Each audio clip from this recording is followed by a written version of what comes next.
Jesus Cristo e este crucificado, a mensagem do apóstolo. Eu quero pontuar algo antes de adentrarmos neste assunto da lição anterior, que é muito importante a gente fazer essa pontuação, que mesmo depois da decisão de Pedro com os 10, Pedro mais 10, de fazer e de constituir aquele estatuto, o Senhor Jesus, ele não viola. Isso que é o mais incrível. E aqui eu tenho a confirmação direta da parte em que Jesus vira para Pedro e lança para ele a proposta. Sim, Pedro, o que for concordado entre a igreja será concordado nos céus. Ou seja, o que será ligado aqui será ligado no céu. O que será desligado aqui será desligado no céu. E aqui nessa parte, nesse cenário, eu tenho a confirmação desta palavra. Porque Jesus ele não invalida a decisão de Pedro mais os 10. Ele trabalha para cumprir o que foi estabelecido pelos 11 apóstolos, para cumprir justamente os requisitos para inserir Paulo como apóstolo. E tem um negócio muito interessante aqui, porque mais interessante ainda, porque como Paulo já tinha apresentado seu apostolado depois dos 12, o apostolado do apóstolo Paulo tinha que vir acompanhado com evidências, porque era sinônimo dos 12, apesar de nós não conhecermos nenhum trabalho de Matias, tá? A gente encontra o nome de Matias só nesse texto e pronto. A gente não vê ação, não vê acontecimentos, não vê o que Matias produziu. Mas todos os outros, os relatos são explícitos no decorrer do Novo Testamento. Milagres acontecendo, curas, libertação, enfim. E essa evidência é uma das evidências que acompanharia o apostolado. E Paulo tinha que apresentar também as evidências que os demais apresentavam. E Paulo sempre deu testemunho do seu apostolado, dizendo que foi com poder e poder do Espírito Santo. Então o Espírito Santo coroa aquilo que foi proposto por Pedro, tá? Sobre a questão do apostolado. Se você deseja ser um apóstolo, meu comandante, você tem que cumprir e tem que se enquadrar nesses requisitos. Você se enquadrando nos requisitos de Pedro, você tem que se enquadrar nos requisitos do Espírito Santo, ou seja, o seu apostolado tem que vir com manifestações físicas, tá? Com manifestação, com poder, com autoridade, com evidências. Isso é tremendo. Essa é a revelação da palavra. Isto é Bíblia, isto é escola dominical. Lição de número 5. O comentarista começa a pintar o tipo de mensagem que Paulo usa no decorrer das suas viagens missionárias. Nós vamos dar uma deslizada aqui para a gente ver o que o comentarista grifa para que nós possamos nos desbruçar no decorrer da lição. Veja bem, Paulo começa a usar com muita frequência Evangelho de Cristo, Cristo crucificado e Cristo ressurreto. Isso passa a ser usado com muita frequência. Isso são expressões fortes, né? Deixando bem claro para quem está ouvindo e para quem lê, quando tem a oportunidade de deparar com esses textos, ver a firmeza que Paulo usava em suas oratórias, sempre expressões como o Evangelho de Cristo, Cristo crucificado e Cristo ressurreto. Eu mergulhei um pouquinho mais e fui buscar o porquê que Paulo passou a usar esses termos. E descobri algo impressionante que eu vou compartilhar com vocês, inclusive eu trago isso também à tona, tá? Vamos voltar aqui para a capa, para que eu possa externar alguma coisa. O nosso mergulho, ele começa em Atos 17, 15 e 32. Isso está localizado tecnicamente na segunda viagem missionária, né? E o nosso texto ele está classificado dentro da terceira viagem missionária. Então, nós voltamos uma viagem para entender o uso desses termos que Paulo passa a aplicar com alta frequência. E tudo isso está na Bíblia, tá? Está aqui os textos. O que aconteceu na segunda viagem exatamente em Atos 17, 15 e 32? Vamos olhar para o texto? Versículo a partir do número 15. Está aqui. Na verdade, a gente pode voltar, se anteceder um pouco. Exatamente, está bem aqui. Versículo de número 15. Paulo em Atenas, o seu discurso no Areópago. Você conhece bastante a história, tá? Você conhece os efeitos. E a partir do versículo 22, Paulo tem a oportunidade de estar no meio dos varões atenienses, isso para descobrirmos o porquê do uso dos termos que a nossa lição apresenta. Então a gente está em busca da origem, por que Paulo é tão incisivo, tão cirúrgico na sua aplicação. A nossa resposta nós vamos encontrar nesta apresentação dele no Areópago, que na verdade torna-se para ele uma grande frustração para Paulo. Eu vou lhe mostrar isso. Vamos continuar. No versículo 24, Paulo começa a dar o seu testemunho, fazer a sua apresentação, e eu quero me anteceder aqui, me adiantar um pouquinho e chegar ao versículo 28. Vamos ler o 28. Porque nele vivemos e nos movemos e existimos, como também alguns dos vossos poetas disseram, pois somos também sua geração. Veja o enredo que Paulo está construindo no meio do Areópago. É um ambiente que todos nós sabemos, onde os intelectuais se reuniam para discutir as ideias, para chegar a um bom senso. Era um campo de discussão, de batalha técnica, teológica, filosófica, enfim, era o campo das ideias. E Paulo, através deste versículo, ele faz uma citação. Vamos ver o que foi que eu escrevi aqui, a minha anotação, vou compartilhar com vocês. No versículo 28, Paulo fala sobre os poetas, ele cita o meio verso de Aratus, tá? Aratus falou de Júpiter, aí vem Paulo aplicar isto ao Deus verdadeiro. Está aqui o versículo de número 28, ok? Paulo faz uso da ferramenta de um dos seus poetas, da filosofia grega. O discurso de Paulo continua.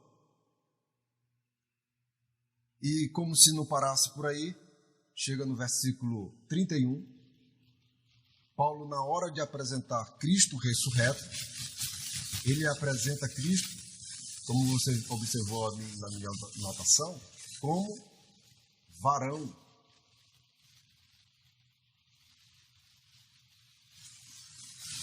E ele se refere a Cristo como varão. Quando ele faz isso, ele oculta sua identidade salvífica. Isso é Paulo, tá? Paulo no Areópago. Paulo, na hora de apresentar o Redentor, a salvação da humanidade, ele apresenta Cristo como varão. E o interessante, aumentando mais a curiosidade, que quando ele começa a fazer isso, eu acredito que ele, ao usar o termo varão, esperando que os atenienses fizessem a pergunta, quem é este varão? Depois dele inserir o nome varão, aí ele fala, no versículo 32, e como ouviram falar da ressurreição dos mortos, uns escarneciam e outros diziam acerca disso, te ouviremos outra vez. Por que disso? Porque quando ele apresentou o varão, ele apresentou um varão ressuscitado dos mortos. A pergunta mágica que deveria ser remetida a Paulo não aconteceu. Quem seria ou quem era esse varão? Seria a deixa para que Paulo abrisse um leque, mas aconteceu o contrário. Na hora que ele apresentou o varão ressuscitado dos mortos, um homem ressuscitado dos mortos, e agora está vivo, o debate, a oportunidade de Paulo foi cancelada imediatamente.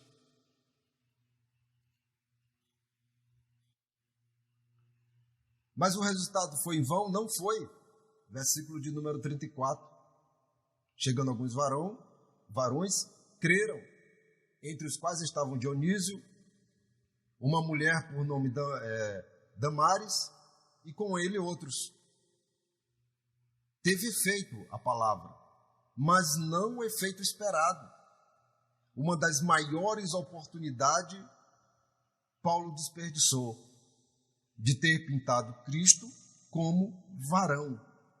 E aqui nasce a frustração de Paulo. Isso é tipo da mensagem que você tem a oportunidade de pregar, chega no momento, você mistura os termos, aí quando você, após a mensagem, você começa a se autocorrigir, que deveria ter feito isso, que deveria ter falado aquilo, que deveria ter feito e agido daquela forma, ou seja, você começa a se policiar e começa a se martirizar. E Paulo, a partir deste evento, a sua cabeça fica uma confusão. E a revelação vem justamente na terceira viagem, quando ele escreve aos Coríntios. Vamos ver o posicionamento de Paulo depois da apresentação no Areópago. Está bem aqui na leitura da classe. 2 Coríntios,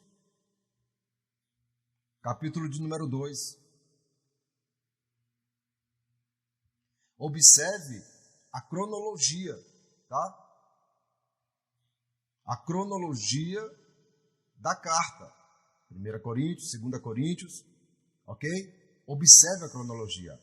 Atos 17 está aplicado à segunda viagem missionária. E Coríntios se aplica à terceira viagem. É uma carta escrita a Coríntios de Efésios, como você está vendo na tela. Olha o teor da mensagem do nosso apóstolo Paulo. Ele começa: quando fui ter convosco, anunciando-vos o testemunho de Deus, não fui com o quê? Com sublimidade de palavras ou de sabedoria. Aonde ele usou isso? Ele usou isso em Atenas. Aqui, ó. Ele teve essa preocupação de usar isso em Atenas. Também descobri o porquê que ele teve esse cuidado. O cuidado dele não entrar de uma forma que agredisse os atenienses. Vamos voltar lá para o início da capa para me lhe mostrar. Olha o motivo. Revelado por ele mesmo. Aqui, ó, por Dr. Lucas. Atos, capítulo 9, versículo 29. Quando Paulo falava, aqui é Saulo ainda, tá? Antes de ser apresentado ao ministério. Quando Saulo falava ousadamente no nome de Jesus, falava e disputava também contra os gregos. Olha o segredo. Mas eles procuravam matá-lo. Ou seja, os gregos também tinham rixa com Paulo. E Paulo estava no vespero ateniense. Se ele fizesse alguma coisa errada ali, se ele desgostasse a plateia a qual ele estava se expondo, a sua morte era iminente, porque os gregos já tinham sede na vida de Paulo. E ali, se Paulo deslizasse no seu pensamento, não teria possibilidade de salvação, ou seja, dele se livrar da morte, porque ele estava encurralado, não tinha para onde sair. Então aqui eu entendo o porquê que Paulo com todos os cuidados, com toda a sabedoria, ele começa a fazer sua exposição. Vamos voltar aqui novamente. Tá ok? Aqui, ó. Quando ele começa com sublimidade de palavras, com cuidado, muita cautela, para não deslizar, tendo a ciência a seu favor, ok? Sublimidade de palavras e de sabedoria. Isso ele usou em Atenas, repetindo novamente. Versículo número 2. Porque nada me propus saber entre vós, senão a Jesus Cristo, e este crucificado. Olha como o teor da mensagem começa a mudar em 2 Coríntios. Eu estive convosco em fraquezas e em temor e em grande tremor.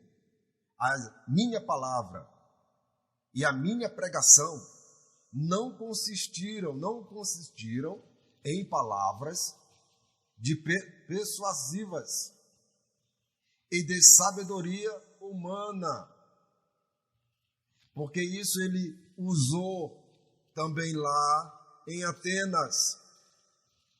Mas o que ele passa a usar a partir de Atenas? O que ele passa a se preocupar? Uma mensagem simples: Cristo ressurreto.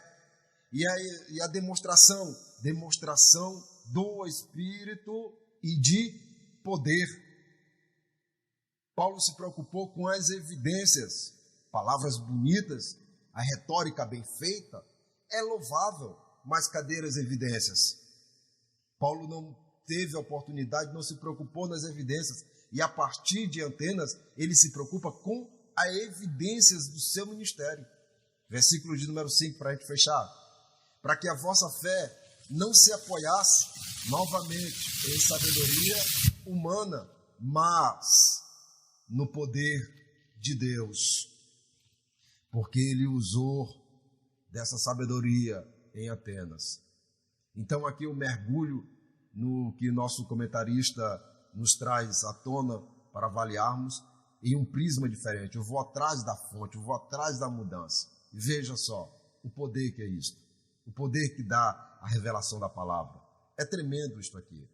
Quando nós temos o cenário do Areópago, Paulo tem naquela exposição diante dos atenienses, dos sábios atenienses, diante de filósofos de renome, Paulo falando com toda a ciência, com toda a sabedoria, mas os resultados foi pouco.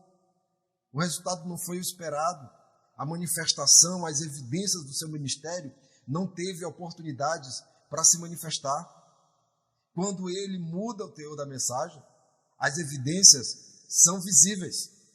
E qual é a mensagem do nosso apóstolo Paulo? Está no 1 Coríntios, capítulo de número 1, versículo de número 24, aqui está grifado para você ver. Cristo, o poder de Deus e sabedoria de Deus. Este é o teor, este é a base, é o fundamento da mensagem do apóstolo Paulo. Lição de número 5.